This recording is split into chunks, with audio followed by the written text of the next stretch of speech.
welcome to Blessing Today. Blessing today में आपका स्वागत है। We were waiting for you. हम आपका इंतजार कर रहे थे। So get a cup of coffee or tea, get your Bible, notebook, get ready. We are going to go. तो आप एक कप कॉफी या चाय लीजिए, बाइबल, पेन, नोटबुक तैयार रखिए। हम लोग शुरू करते हैं। चलिए। This is because the Lord, I believe, is going to do something good in your life today. मैं विश्वास करता हूँ कि आज प्रभु आपके जीवन में कुछ भला कार्य करने वाला है, महान कार्य। Today is the day specially made for you. आज का दिन विशेष आपके लिए ही बना हुआ है, केवल आपके लिए ही। You're going to sit at the footstool of the Lord Jesus. हम यीशु मसीह के चरणों में बैठेंगे। Just like Mary chose the good part, we are going to choose. जैसे मरियम ने अच्छा भाग चुन लिया, उसी तरह हम भी चुनेंगे। All right. Yesterday onwards, we started thinking and learning about the uniqueness of Jesus in his sufferings. पिछले एपिसोड में हमने देखा यीशु के दुख उठाने के अलग होने के बारे में। We all suffer, but the suffering of the Lord Jesus is something very, very unique. हम सब दुख उठाते हैं, लेकिन यीशु ने जैसा दुख उठाया वो सबसे अलग था। वो दुख उठाना एकदम अद्भुत था। The suffering of Christ came in different ways. यीशु ने जो दुख उठाया वो एकदम अलग तरीके से आया, जानते हैं? One way or one form of his suffering came through rejections. उसका दुख एक तरह से उसका तिरस्कार करने के द्वारा आया, उसका इनकार किया गया। Because even before he was born, he was a rejected child. उसके जन्म के पहले से ही उसका इनकार किया गया था। Because his would-be foster father wanted to divorce his wife on account of the conception of Jesus. उसका इस संसार का जो पिता था वो अपनी पत्नी को तलाक दे देना चाहता था। यीशु के गर्भ में आने के कारण वो उसे तलाक दे देना चाहता था, उसे छोड़ देना चाहता था। And as he was growing, even after the birth, as he was growing, he was rejected by the kingdom, by Herod, people. और उसके जन्म के बाद भी हेरोदेस के द्वारा इनकार किया गया और उसके अपने लोगों के द्वारा उसका इनकार किया गया, जानते हैं? And as he was growing, his own brothers, his own family rejected him. और जैसे वो बड़ा हो रहा था, उसका तिरस्कार किया गया, उसके भाइयों ने, उसके परिवार ने, His friends rejected him. उसके दोस्तों ने उसका इनकार किया। He was rejected in his hometown. उसके अपने नगर में उसका इनकार किया गया। He was rejected by his own nation. उसके अपने देश ने उसका इनकार किया। He was rejected by the religious world.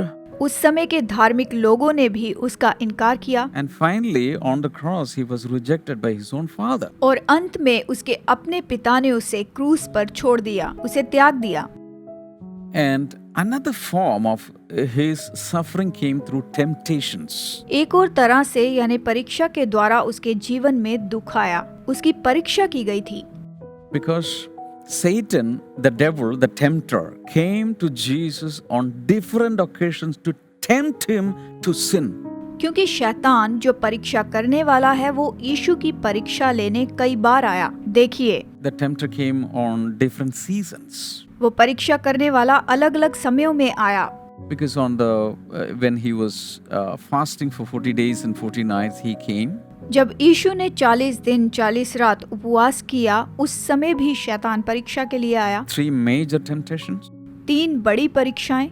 Satan was defeated. शैतान पूरी तरह से हराया गया था। Jesus never yielded to the temptation.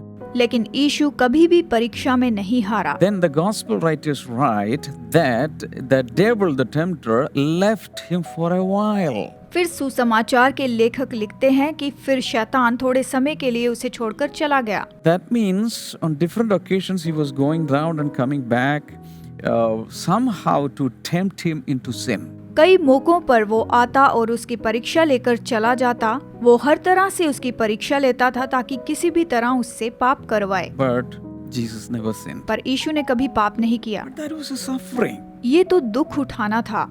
And another form of suffering came in the form of ridicule from people. और एक और तरीके से दुख आया और वो लोग जब मजाक उड़ाते थे उस समय आया। Jesus was ridiculed because of his hometown Nazareth. यीशु का उसके नगर नासरत में मजाक उड़ाया गया था। लोग उसका मजाक उड़ाते, because many people used to ask if anything good will come from Nazareth. बहुत लोग इस तरह से पूछते थे कि क्या कभी नासरत से कुछ अच्छी चीज आएगी, Because Nazareth was an ignored, unimportant, insignificant place. क्योंकि नासरत को हमेशा अनदेखा किया गया, उसे कोई महत्व नहीं देता था, वो महत्वहीन जगह थी। Nazareth was a rejected place. नासरत इनकार की गई जगह थी And people used to use that term, will anything good come from Nazareth, to ridicule. लोग मजाक उड़ाने के लिए इस बात का उपयोग किया करते थे कि क्या नासरत से कोई अच्छी चीज आ सकती है, ये कहकर वो मजाक उड़ाया करते थे। Because they were sure that no prophet would come from that place in Galilee. क्योंकि वो जानते थे कि गलील के उस प्रांत से कोई भविष्यद्वक्ता नहीं आएगा, उस जगह से कोई नहीं आएगा। And Jesus was ridiculed because of his background. और यीशु की पृष्ठभूमि के कारण भी उसका मजाक उड़ाया जाता था। इस तरह से वो उसका मजाक उड़ाया करते थे। Because Jesus was born or conceived by the power of the Holy Spirit without a man involved, people used to consider him as a boy born out of wedlock. क्योंकि यीशु मसीह की धारणा जो थी वो पवित्र आत्मा के द्वारा हुई थी, Yes. जिसमें पुरुष का कोई भी योगदान नहीं था, तो लोग इस तरह से सोचते थे कि ये विवाह के बंधन के बिना ही पैदा हुआ है। इस तरीके से वो सोचकर उसका मजाक हमेशा उड़ाया करते थे। Because people used to talk each other, we don't know his father. क्योंकि लोग कहते थे कि हमें इसके पिता के बारे में पता नहीं है। Yeah, Mary had this boy, but we don't know his father is, real father is. हाँ, मरियम से ये पैदा तो हुआ है, लेकिन इसके पिता का नाम हमें पता नहीं है। He was born before Mary got married.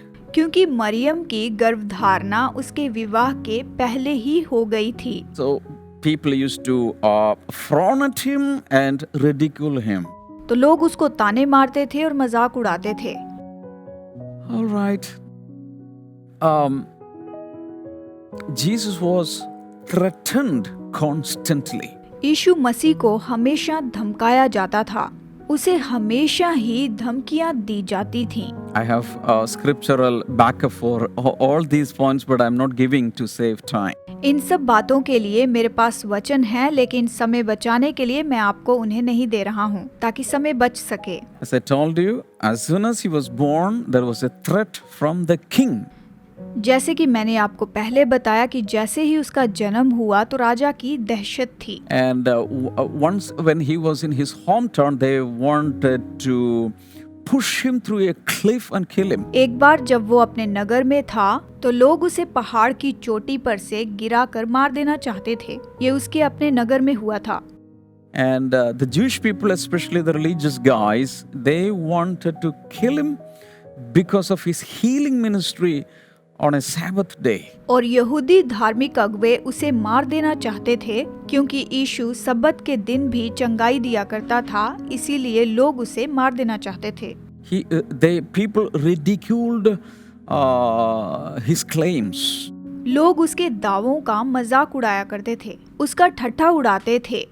People ridiculed because of his messages, his sermons. उसके संदेशों के कारण लोग उसका मजाक उड़ाते थे। People ridiculed his miracles. यीशु के चमत्कारों का। And on different occasions, he was going through the scorn of people, the ridicule of people. अलग अलग अवसर पर, अलग अलग मौकों पर यीशु का लोग मजाक उड़ाया करते थे, उसका ठट्ठा उड़ाते थे। And even people and all of them were raising threats to his life. और लोग तो उसके जीवन के लिए दहशत बन गए थे, मार देना चाहते थे। And when we come to the last week of his life, और जब हम उसके जीवन के आखिरी हफ्ते में आते हैं, that was horrible. और वो तो भयानक था। In the Garden of Gethsemane, he was crushed like an olive seed. गतसमनी के बाग में उसे जैतून के बीज की तरह उसे बुरी तरह से कुचला गया। That's the meaning, the very meaning of Gethsemane. गत्समनी बाग का जो नाम है उसका यही अर्थ है। He was pressed like an olive seed. देखिए वो तो एक जैतून के बीज के समान कुचला गया था। And I just want to read one verse. मैं केवल एक वचन पढ़ना चाहता हूँ। Luke 22:44. लूका 22 अध्याय वचन 44 पढ़ेंगे। आइए देखेंगे। Easy to remember 24, 44, double. ये याद रखना बहुत ही आसान है। 22 44 यानी 22 का दुगना। 22 को 2 गुना करें तो 44। His sweat was like drops of blood. उसका पसीना खून की बूंदें बनकर टपकने लगा।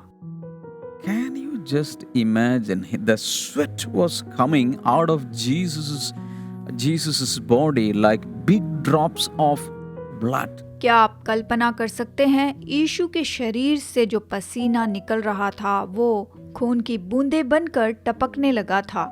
Have you ever sweated blood?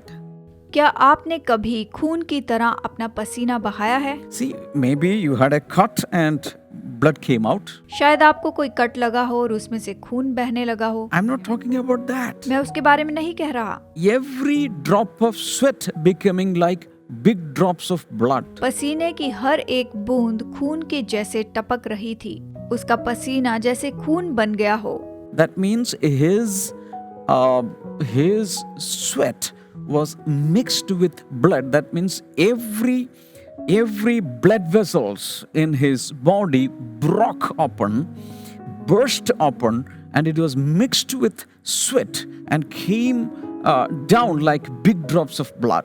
इसका मतलब ये है कि जैसे उसके शरीर की हर एक नस फट चुकी हो और उसमें से खून बह रहा हो और वो जो खून है वो पसीने के साथ मिलकर बाहर बहने लगा हो। जानते हैं? That means the capillaries around the sweat pores became fragile and broke and leaked blood into the sweat. इसका मतलब है कि जो पसीने के रोम छिद्र थे वो खुल गए थे और खून पसीने के साथ मिलकर उसके शरीर से बह रहा था। इस तरह से जानते हैं? This was because of his extreme stress, pain, agony. ये उसकी तनाव, पीड़ा और दर्द के कारण हुआ था। ये तो उसको भयानक पीड़ा और दर्द के कारण हुआ था। Matthew 26 and verse number 38. मत्ती 26 वचन 38 आइए पढ़े। Then he said to them, My soul is overwhelmed with sorrow to the point of death. Stay here and keep watch with me. तब उसने उनसे कहा, मेरा जी बहुत उदास है, जहाँ तक कि मेरा प्राण निकला जा रहा है, तुम यहीं ठहरो और मेरे साथ जागते रहो। His soul was overwhelmed with sorrow. उसका प्राण तो बहुत ही उदास और व्याकुल हो गया था। We have all gone through sorrowful situations. हम सब लोग दुखों की परिस्थिति में से होकर जाते हैं। But it was like all the sorrows of all humanity coming upon him. ये तो कुछ इस तरह से था मानो जैसे सारा दुख उसके ऊपर आ गया हो, पूरी तरह से उसी पर ही। And in those crucial hours, as you know, he was betrayed by his disciple. और जैसे कि आप जानते हैं कि ऐसी मुश्किल घड़ी में भी उसके चेलों ने उसका साथ छोड़ दिया, वो भी उसे छोड़कर चले गए। And he was denounced by the second man. दूसरे लोगों ने भी उसके ऊपर आरोप लगाए और यीशु की निंदा की। And he was misunderstood by all his beloved disciples.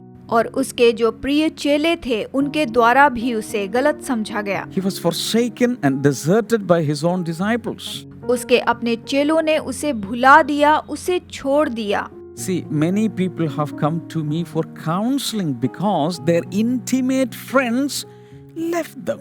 देखिए, बहुत से ऐसे लोग हैं जो मेरे पास सलाह लेने के लिए आते हैं क्योंकि उनके नजदीकी दोस्तों ने उन्हें छोड़ दिया था। I still remember one young lady came to me and she was crying bitterly, and while she was crying, she was mumbling some words like, "Pastor, brother, my friends were everything to me and they deserted me."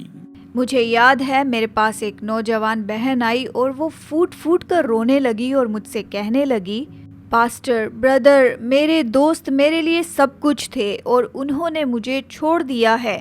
मेरे दोस्त मेरी दुनिया थे, मेरा सब कुछ थे, लेकिन मुझे छोड़कर चले गए। It is heartbreaking. ये दिल तोड़ देने वाला है। Intimate friends leaving, उसके नजदीकी दोस्तों ने उसे छोड़ दिया।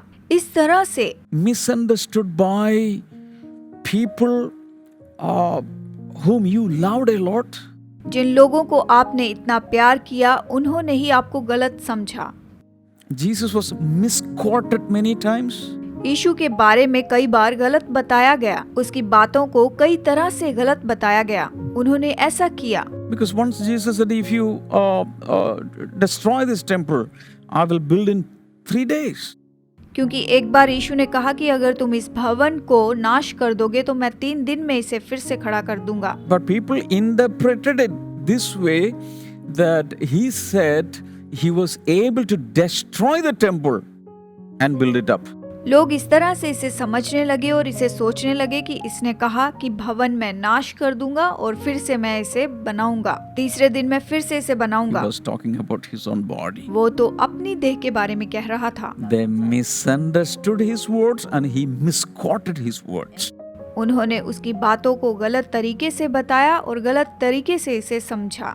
Suppose while you are talking to people, you meant something and people are interpreting it in the opposite way. What will be your feeling?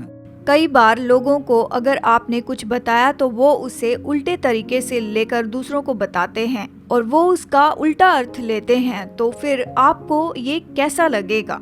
He did no sin, उसने कोई पाप नहीं किया, but illegally and unfairly he was tried before courts 7 times.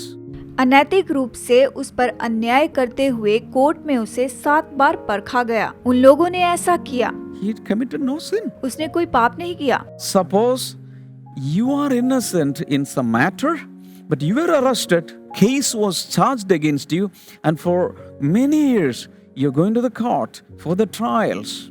What will be your feeling? मान लीजिए कि आपने कुछ भी गलत नहीं किया है, आपकी कोई भी गलती नहीं है, आप पर मुकदमा दायर किया गया और आप कोर्ट के कई बार चक्कर काटते हैं, कई सालों तक चक्कर काटते हैं, तो आपको कैसा महसूस होगा? 3 times he was tried before the religious court. 3 बार उसे धार्मिक कोर्ट में परखा गया, अगुओं के सामने। 4 times he was tried before the political court. 4 बार उसे राजनीतिक कोर्ट के सामने परखा गया। जानते हैं? And he was charged with false charge, accused with false charges. और उसके ऊपर झूठे आरोप लगाए गए, झूठे दोष लगाए गए। He was mocked by the Roman soldiers. और रोमी सिपाहियों ने उसका मजाक उड़ाया। He was mocked by the watching crowd. देखने वाली भीड़ ने उसका मजाक उड़ाया। He was mocked by the chief priests. महायाजक ने उसका मजाक उड़ाया। The 2 thieves hanging on both sides of Jesus started mocking him, both of them. क्रूस पर यीशु के दोनों ओर जो चोर थे वो भी उसका मजाक उड़ा रहे थे, वो भी दोनों उसका मजाक उड़ा रहे थे। And as you know, he was slapped. और जिस तरह से उसे थप्पड़ मारे गए, He was blindfolded. उसकी आंखों पर पट्टी बांधी He गई was spat upon. और उस पर थूका गया, उसका अपमान किया गया, He was buffeted on the face. उसके चेहरे पर मारा गया He was scourged. और उसकी दाढ़ी नोची गई। He was struck upon the head along with the crown of thorns. उसके सिर पर कांटों का ताज रखा गया And his body, his head was pierced by thorns, sharp thorns.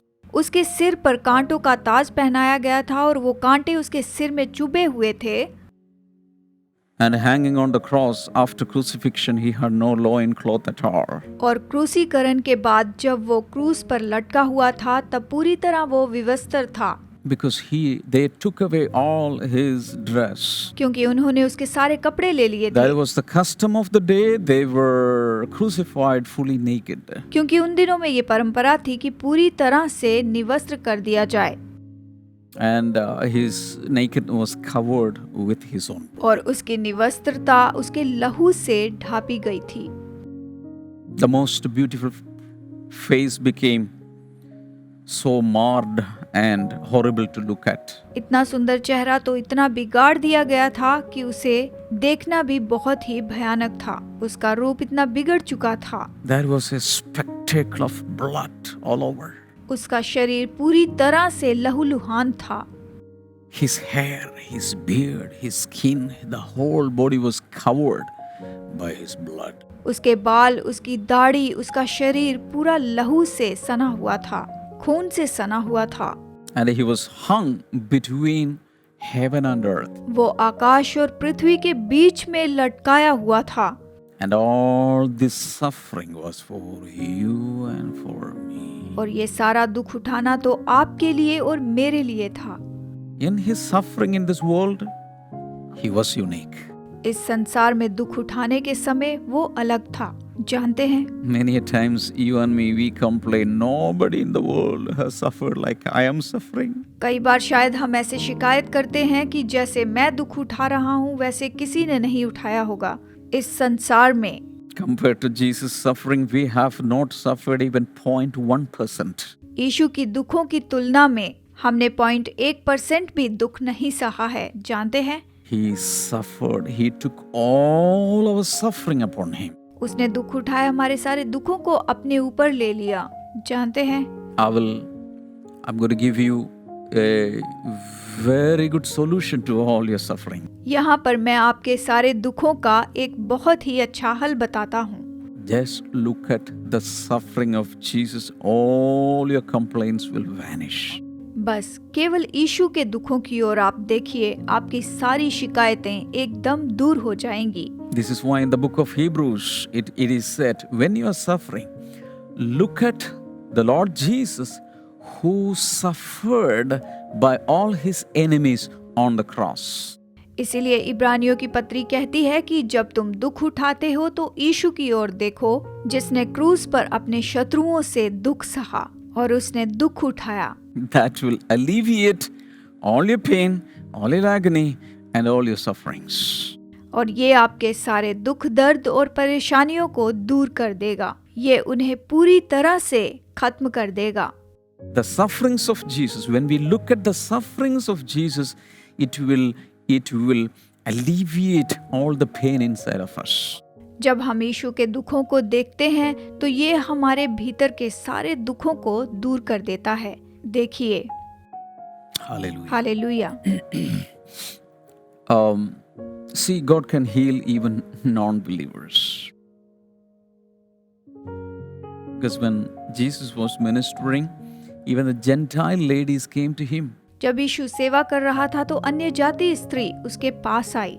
She was not a so-called believer, और वो तो विश्वासी नहीं but थी, she had faith inside. पर उसे विश्वास था। And Jesus was amazed to see her faith. It was greater than the faith of the people of Israel.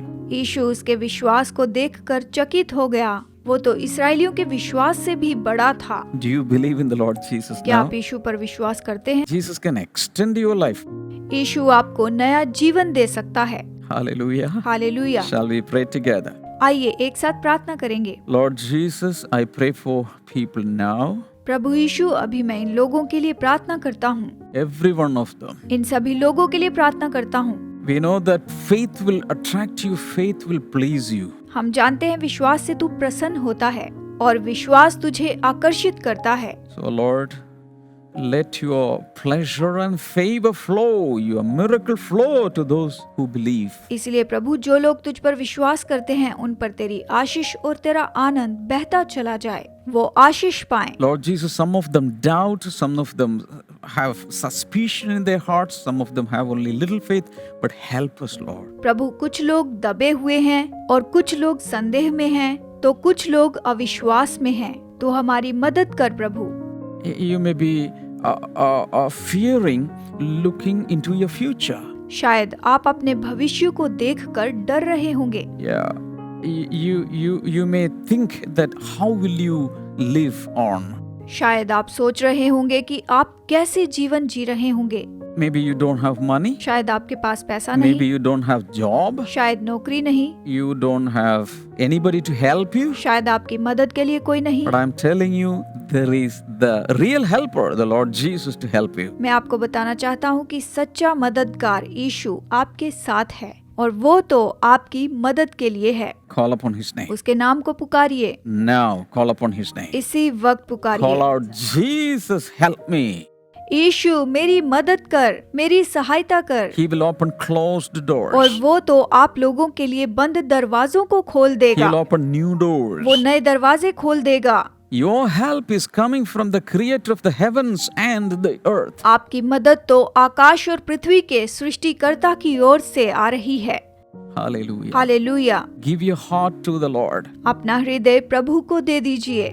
Lord Jesus, thank you for touching everyone. प्रभु यीशु सभी लोगों को छू लेने के लिए धन्यवाद, In Jesus' name. यीशु के नाम में, Amen. आमीन। Thank you so much for watching today's episode. आज का एपिसोड देखने के लिए धन्यवाद। If this episode blessed you, just forward the link of this episode to as many people as possible. अगर इस एपिसोड के द्वारा आपको आशीष मिली है तो बहुत से लोगों तक इस एपिसोड को And पहुंचाइए। if you have not yet subscribed to Blessing Today YouTube channel, do it now. अगर ब्लेसिंग टुडे यूट्यूब चैनल को आपने सब्सक्राइब नहीं किया है तो अभी कीजिए। And you can get our books from Amazon. अगर आप हमारी किताबों को मंगवाना चाहते हैं तो अमेज़न पर आप इन्हें मंगवा सकते हैं। You have any prayer requests, call upon the prayer line. अगर प्रार्थना निवेदन है तो प्रेयर लाइन पर फोन कीजिए, Or you can send audio text messages to Blessing Today WhatsApp. या ब्लेसिंग टुडे व्हाट्सएप नंबर पर आप ऑडियो या टेक्स्ट भेज सकते हैं। And I want to know how you are blessed through these programs. और मैं जानना चाहता हूँ कि इन प्रोग्राम से आपने कैसे आशीष पाई है। So once this live program is over, go to the comment section, put how you are blessed there, your praise reports, your testimonies, your suggestions, etc. इस प्रोग्राम के बाद आप हमें कमेंट में लिखिए कि किस तरह से आपने आशीष पाई है। आप हमें अपनी गवाहियां बता सकते हैं और अपनी सलाह हमें बता सकते हैं। We will continue with this tomorrow. अगले प्रोग्राम में हम इसे आगे देखेंगे। Every day we have a fellowship in the evening. और हर शाम हम एक साथ संगति करते हैं। Don't miss any of them. इनमें से किसी को मत चूकिए। Invite your friends also to join. अपने दोस्तों को भी जुड़ने का न्योता दें। God bless you all. See you tomorrow. Bye-bye. प्रभु आप सब लोगों को आशीष दे। आपसे फिर मुलाकात होगी। Bye bye.